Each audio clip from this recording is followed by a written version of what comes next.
ان الذین آمنوا وعملوا الصالحات اولئک هم خیر البریہ۔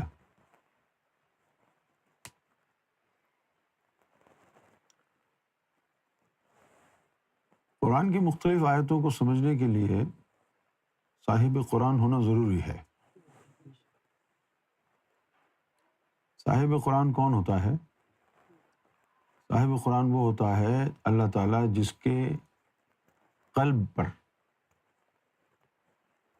قرآن مجید عطا کر دیتا ہے، اور یہ سینہ بسینہ علم چلتا ہے، اس لیے کہ جبریل نے بھی قرآن کو نبی پاک صلی اللہ علیہ وسلم کے قلب اطہر پر نازل فرمایا۔ ظاہر ہے اب حضور صلی اللہ علیہ وسلم کے قلب سے ہی آپ کو قرآن ملے گا نا۔ اس میں جاننا یہ ہے کہ اللہ نے مخاطب کرتے ہوئے مختلف درجات کے لوگوں کو ایک ہی لقب سے زیادہ تر مخاطب کیا ہے، ایک ہی لقب سے، یا ایھا الذین آمنوا، کیونکہ یہ بنیاد ہے۔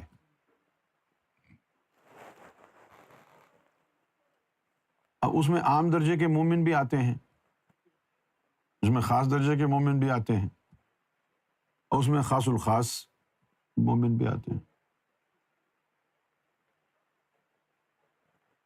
مومن کہہ کر ہی کہا ہے کہ تم خلد میں رہو گے، مومن کہہ کر ہی کہا ہے کہ تم دارالنعیم میں رہو گے، مومن کہہ کر ہی کہا ہے کہ تم فردوس میں رہو گے، مومن کہہ کر ہی کہا ہے کہ تم فردوس کے وارث ہو۔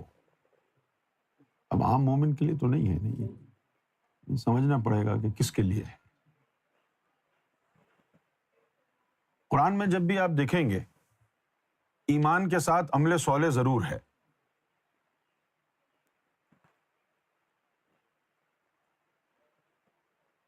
میں جب کالج میں تھا، ویسے اگر آپ پڑھتے رہیں تو کچھ سمجھ میں نہیں آئے گا۔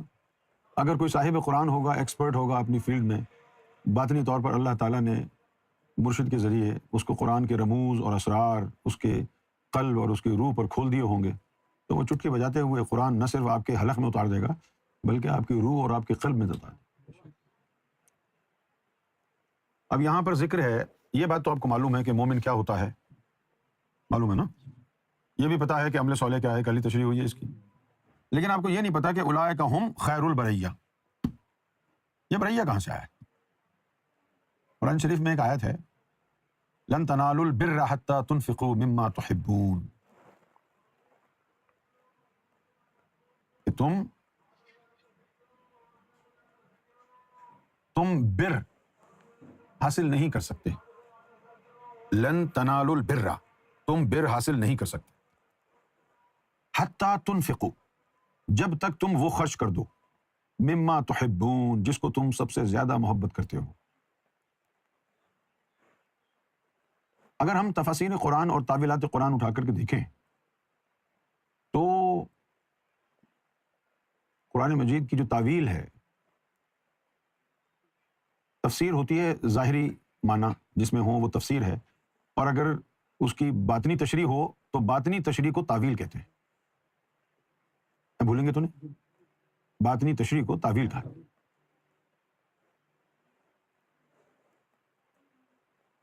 تو میرے پاس ایک تفسیر ہے، تفسیر جلالین، وہ علامہ سیوطی رحمۃ اللہ علیہ اور ان کے جو استاد دونوں نے مل کے وہ تفسیر لکھی۔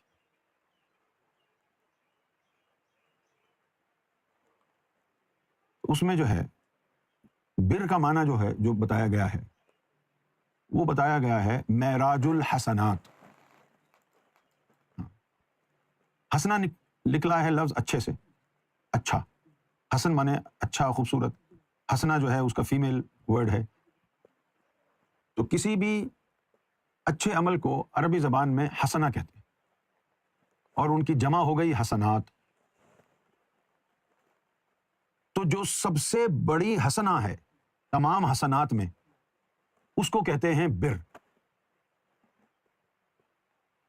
یعنی سب سے خوبصورت ترین عمل جو رب کو بھا جائے۔ وہ بر کہلاتا ہے. اب اگر ہم یہ کہیں کہ لن تنالوا البر حتی تنفقوا مما تحبون، کہ جو ادا رب کو پسند آ جائے وہ ادا تمہیں اس وقت تک نہیں ملے گی جب تک اپنی محبوب ترین شے رب کے لیے قربان نہیں کرو گے.